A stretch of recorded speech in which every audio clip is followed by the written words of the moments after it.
जी student, तो first lecture का part 2 Coulomb's law in material medium, यानी जब दो चार्जेस Q1 और Q2 के दरमियान अब हमारे पास डिस्टेंस वही हो, चार्जेस वही हो, लेकिन फ्री स्पेस की बजाय, वैक्यूम की बजाय हम कोई मटेरियल मीडियम पुट कर दें। और याद रखो, ये मटेरियल मीडियम हमारे पास इंसुलेटिंग मटेरियल होगा, कंडक्टिंग मटेरियल नहीं होगा। तो उस केस में हमारे पास कूलम्स लॉ बनेगा F is equal to 1/4 pi epsilon, 1/4 pi epsilon Q1 Q2 divided by R square, where epsilon is permittivity of medium. वही डिफिनीशन, लेकिन इधर आप कहेंगे कि मटेरियल मीडियम की वो प्रॉपर्टी जो कि इलेक्ट्रोस्टैटिक फोर्स पर असरअंदाज होती है, उसे हम कहते हैं परमिटिविटी ऑफ मीडियम। अब क्या असर होता है जब दो चार्जेस के दरमियान हम मटेरियल मीडियम पुट करते हैं? तो नेक्स्ट स्लाइड की तरफ जाते हैं। हमारे पास नेक्स्ट स्लाइड में हम पढ़ते हैं, to study the effect of material medium on Coulomb force we define another term known as relative permittivity और डाइलेक्ट्रिक कांस्टेंट। यानी जब दो चार्जेस के दरमियान हम फ्री स्पेस वैक्यूम की बजाय मटेरियल मीडियम पुट करते हैं, तो उस मीडियम की वजह से कूलम्स फोर्स पर क्या असर पड़ता है। तो इसके लिए हम एक और टर्म डिफाइन करते हैं जिसे हम कहते हैं रिलेटिव परमिटिविटी और डायलेक्ट्रिक कांस्टेंट। और मैथमेटिकली हम लिखते हैं epsilon R is equal to epsilon divided by epsilon naught, where epsilon is the permittivity of material medium and epsilon naught is the permittivity of free space. जी student, इधर एक और बात जहन में बिठा लें कि epsilon R is the ratio of two same thing. दोनों परमिटिविटी है तो दोनों की यूनिट्स कैंसल आउट हो जाएंगे। तो इसका मतलब epsilon R is unitless and dimensionless constant. और इस इक्वेशन से हम लिख सकते हैं epsilon is equal to epsilon R into epsilon naught. जी, अब इसी इक्वेशन को यानी Coulomb's law in material medium हमारे पास हो, तो we write F material electrostatic force in the presence of medium, if medium is equal to 1/4 by epsilon Q1 Q2 divided by R square. जैसे हम पिछले स्लाइड में लिख चुके हैं कि पढ़ चुके हैं और देख चुके हैं कि epsilon R is equal to epsilon divided by epsilon naught. उधर से हम लिख सकते हैं epsilon is equal to epsilon R into epsilon naught. इसको हम ऊपर वाली इक्वेशन में एप्सिलॉन की जगह पुट कर देते हैं, तो we get F medium is equal to 1/4 pi epsilon R epsilon naught Q1 Q2 divided by R square. जी, तो अब हम पढ़ चुके हैं इससे पहले वाली इक्वेशन में एफ वैक्यूम यानी electrostatic force between two charges Q1 and Q2 in the presence of vacuum 1/4 pi epsilon naught Q1 Q2 divided by R square. अगर हम ऊपर वाली इक्वेशन में देखें तो 1/4 pi epsilon naught Q1 Q2 divided by R square की जगह हम एफ वैक्यूम लिख सकते हैं, लेकिन हमारे पास डिवीजन में एक टर्म रह जाएगी जिसे हम कहते हैं एप्सिलॉन आर। तो F material medium is equal to F vacuum divided by epsilon R. अब देखो बेटा, नॉर्मल सी बात है कि जब किसी चीज़ की वैल्यू डिवाइड होती है तो इसकी वैल्यू इंक्रीज़ होती है या डिक्रीज़। जी, क्या होती है? तो यस, जब कभी हमारे पास कोई वैल्यू डिवाइड होती है तो उसकी वैल्यू डिक्रीज़ हो जाती है। लेकिन किस वैल्यू से डिवाइड होती है? इधर नोट में आप देख लें सर्कल में कि remember epsilon R will always be greater than 1, यानी epsilon R is greater than 1, इसकी वैल्यू हमेशा 1 से ग्रेटर होगी। तो जब हम किसी भी वैल्यू को यानी 5 को आप ग्रेटर देन 1 से डिवाइड कर दें, उसकी वैल्यू रिड्यूस हो जाएगी। तो इससे हम क्या नतीजा अखज़ करते हैं? हम कहते हैं कि when we put or when we insert a material medium between two charges, तो असर क्या पड़ता है? हम कहते हैं if the space between the charges is filled with a non conducting medium और इंसुलेटर कॉल्ड डाइलेक्ट्रिक, इस इंसुलेटिंग मटेरियल को हम डाइलेक्ट्रिक भी कहते हैं। इट इज़ फाउंड, तो पता चलता है, क्या पता चलता है? That the dielectric reduces the force electrostatic force as compare to free space by a factor of epsilon R. जो इससे पहले वाले स्लाइड में हम पढ़ चुके हैं कि F medium is equal to F vacuum divided by epsilon R, and this epsilon R is called dielectric constant.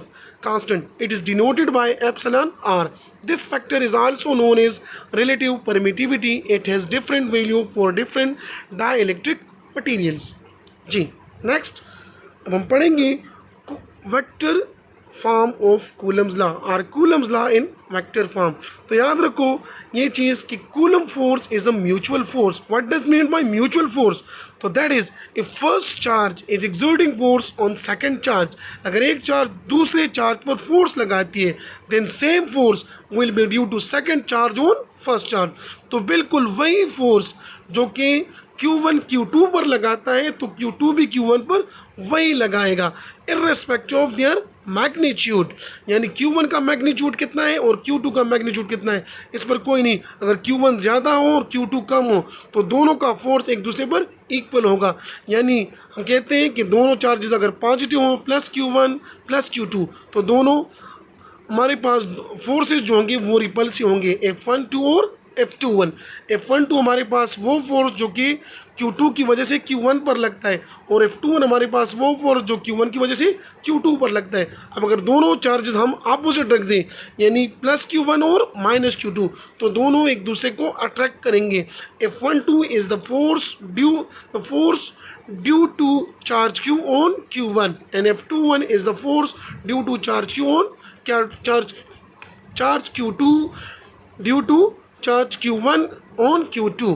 यानी इसमें कोई कम्प्लेक्स बात नहीं है. आपकी मर्जी जैसा आप लेना चाहते हो कि F12 को आप वो फोर्स कहो जो Q1 की वजह से Q2 पर हो, F21 को आप वो फोर्स कहो जो Q2 की वजह से Q1 पर हो. तो दोनों आप ले सकते हो आपकी मर्जी के मुताबिक. नीचे हम लिखते हैं कि F12 मैग्नीट्यूड, ये आपने एब्सोल्यूट का साइन एब्सोल्यूट जो आपको दिखाई दे रहा है इसका मतलब magnitude of F12 is equal to F21. Magnitude इनका बराबर होगा that is KE Q1 multiply by Q2 divided by R square. Magnitude wise दोनों फोर्सेस हमेशा हमारे पास बराबर होंगे लेकिन डायरेक्शन इनका होगा अपोजिट. नेक्स्ट स्लाइड की तरफ बढ़ते हैं, इसको और एक्सप्लेन करते हैं. हम कहते हैं let there be two charges. दो चार्जेस हमारे पास Q1 and Q2 with position vector R1 and R2 respectively. Now since both the charges are of the same sign, दोनों चार्जेस सेम साइन हो यानी ऊपर वाले केस दोनों हमारे पास सेम हो, there will be a repulsive force. तो दोनों एक दूसरे को रिपल करेंगे, एक दूसरे को धक्का देंगे, एक दूसरे से दूर जाएंगे. बिटवीन देम ये फोर्स जो इनके दरमियान होगा इलेक्ट्रोस्टैटिक फोर्स वो रिपल्सिव फोर्स होगा. Let the force on the Q1 charge due to Q2 be F21. यानी Q1 पर जो फोर्स लगता है किसकी वजह से Q2 की वजह से तो वो F21 and force on Q2 charge due to Q1 charge be F12. और Q2 चार्ज पर जो फोर्स है Q1 की वजह से वो कितना है F12. The corresponding vector from Q1 to Q2. तो दोनों वेक्टर जो है from Q1 to Q2 is R12 and vector R12 vector and from Q2 to Q1 is R21 vector. दोबारा रिपीट कर रहा हूँ, इसे आप गौर से समझें, गौर से पढ़ें कि हमारे पास दो चार्जेस हैं Q1 और Q2. इनके दरमियान जो डिस्टेंस जो है वो पोजीशन इनके दरमियान जो पोजीशन वेक्टर्स हैं एक है R1 और दूसरा है R2. दोनों charges same magnitude same sign के हमारे पास तो इनके दरमियान फोर्स क्या होगा रिपल्सिव होगा यानी एक दूसरे को रिपेल करेंगे. नेक्स्ट हम क्या कहते हैं कि Q1 की वजह से Q1 पर जो फोर्स है किस वजह से Q2 की वजह से उसको हमने F21 कहा और Q2 पर जो फोर्स है किस वजह से Q1 की वजह से उसे हमने F12 का नाम दिया. तो इनके दरमियान जो पोजीशन वेक्टर्स बन जाएंगे Q1 से Q2 तक जो डिस्टेंस होगा वो हमारे पास R12 होगा और Q2 से Q1 तक जो डिस्टेंस होगा वो हमारे पास R21 होगा. तो we write in vector form F12 is equal to 1/4 by epsilon naught Q1 Q2 divided by R12 square into R12 unit vector. यानी this shows that this is the force on Q2 due to Q1. तो R12 हमारे पास वो force है जो कि किस charge की वजह से लगता है बेटा, किस वजह से on Q2 due to Q1. तो उसे हमने नाम दिया F12. सिमिलरली बहुत ही सिंपल ऊपर वाले जैसे हमने कहा कि Q1 पर Q2 की वजह से जो फोर्स होगा वो होगा F21, तो 1/4 pi epsilon naught Q1 Q2 divided by R12 square into R21 unit vector. अब फर्स्ट ईयर में हम पढ़ चुके हैं यूनिट वेक्टर किसे कहते हैं, वो वेक्टर जिसको हम यूज़ करते हैं किस लिए, to show the direction of forces. अब ये दोनों फोर्सेस मैग्नीट्यूड वाइज तो बराबर होंगे, लेकिन इनके डायरेक्शन क्या होंगे, तो इसके नेक्स्ट स्लाइड की तरफ बढ़ते हैं। हम कहते हैं from equation A and equation B it is clear that F12 is equal to minus F21. Negative sign shows that the forces are same in magnitude but opposite in direction. R12 unit vector is equal to R21 unit vector but with negative sign, यानी दोनों position vector जो है वो एक दूसरे के anti parallel में हैं जी।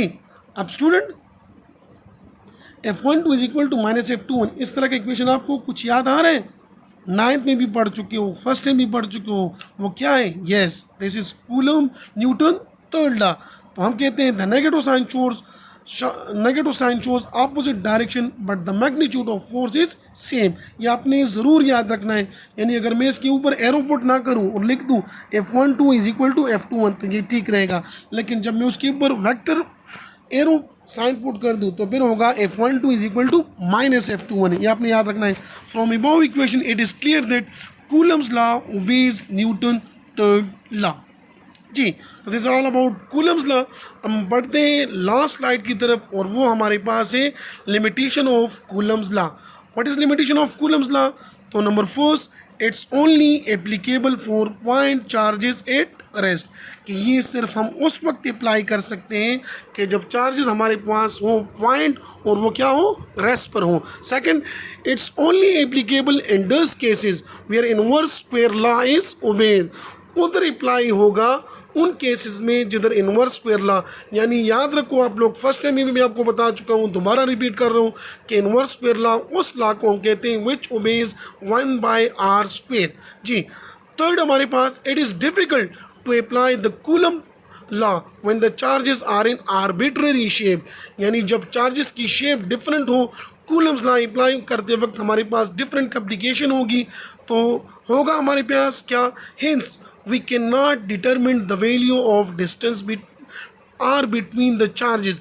तो अगर इनके दरमियान उनका शेप हमारे पास डिफरेंट हो तो उनके दरमियान एग्जैक्ट डिस्टेंस जो है वो हम मेजर नहीं कर सकते, तो between the charges when they are in arbitrary shape. तो मैं जैसे आपको पहले भी बता चुका था कि point charges are in the shape of sphere, तो दैट्स व्हाई पॉइंट चार्जेस को हम कूलम्स लॉ अप्लाई करेंगे कब, जब पॉइंट चार्जेस रेस्ट पर हो, और कूलम्स लॉ हम अप्लाई करते हैं point charges when they are in spherical form. तो उम्मीद है बेटा कि ये लेक्चर आपको समझ आ गया होगा। इसके बाद भी अगर आपको कोई प्रॉब्लम है किसी जगह पर किसी स्लाइड में, तो आप मुझसे ईज़िली पूछ सकते हो, मैं हर टाइम अवेलेबल रहता हूँ, यानी किसी भी वक्त मुझसे पूछ सकते हैं। जब भी मैं ऑनलाइन होगा तो मैं आपको उसका आंसर दे सकता हूँ, और आपका क्लास का टाइम जो है वो 9:45 to 10:30 उस वक्त तो मैं ज़रूर ऑनलाइन होता हूँ। आप उस वक्त किसी भी किस्म का कोई क्वेश्चन इस टॉपिक से रिलेटेड आप पूछ सकते हो, वह entry test point of view से हो, short question point of view से हो, या न्यूमेरिकल पॉइंट ऑफ व्यू से आप मुझसे पूछ सकते हैं। इंशाल्लाह इस लॉ के मुतल्लिक हमारे पास जो शॉर्ट क्वेश्चन बन सकते हैं या न्यूमेरिकल बन सकते हैं वो भी हम डिटेल से डिस्कस करेंगे। अपना ख्याल रखिएगा। Thank you. अल्लाह हाफिज़।